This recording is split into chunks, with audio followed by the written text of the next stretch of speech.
And I had questions and no answers. And I asked my mum and dad, why did this happen? I asked doctors, why did this happen? And they don't know. There are some things in life that are out of your control that you can't change and you got to live with.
Nick, you're not good enough. Nick, just give up. Nick, you're never going to get a job. You won't get married. You can't even hold your wife's hand. What kind of a father are you going to be if you can't even pick up your kids when they're crying? You're alone. Sure, your parents hug you, but their hugs can't heal you.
The thing is, when you're in school, when you're growing up in life, it actually sort of matters to people how you look.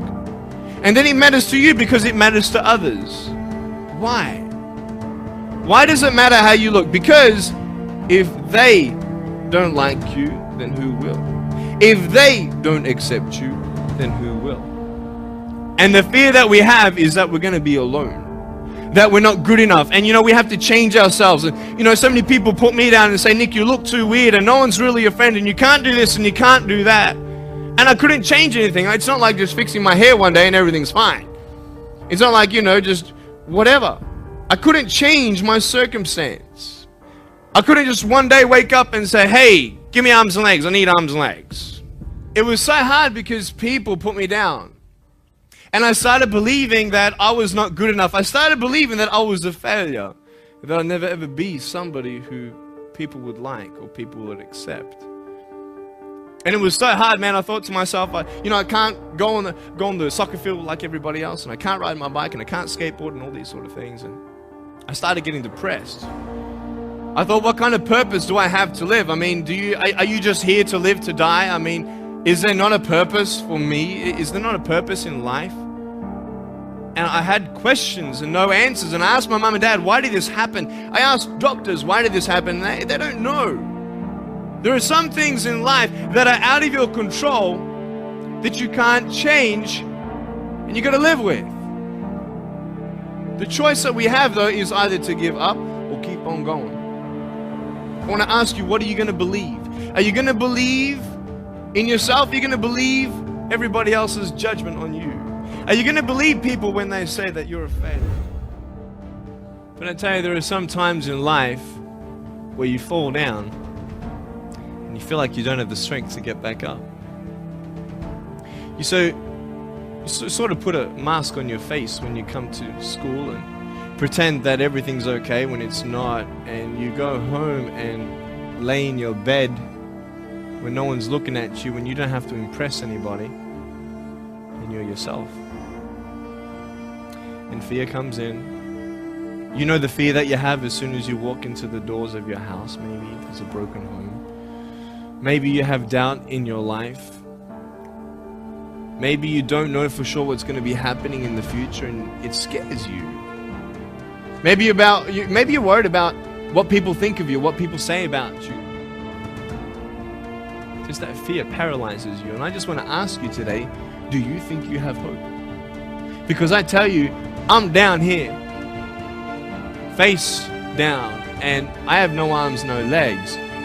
It should be impossible for me to get back up. I mean, you go home and tie the legs and arms of your brothers and sisters and like push them down and see how long it's going to take them to get back up. You know what I mean?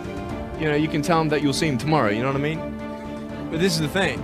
It should be impossible for me to get back up, but it's not. You see, I will try 100 times to get up, and if I fail 100 times, if I fail and I give up, do you think that I'm ever going to get up? No. But if I fail, I try again and again and again. For as long as I try, there's always that chance of getting up. Does that make sense? And it's not the end until you've given up. And just the fact that you're here should persuade you that you have another chance to get back up. There's still hope. I'm not here today to tell you that I understand your pain. I don't know how it feels to be abused. I don't know how it feels to feel, quote, fat and you've got an eating disorder. I don't know how it feels to have a broken home. I don't know how it feels. But I know how it feels to have a broken heart. And I know how it feels to be alone. And I want you to know that I found my strength in Jesus Christ, and you're going to find your strength in whatever you find it in. I just want you to know that it's not the end. It matters how you're going to finish. Are you going to finish strong? And you will find that strength to get back up like this.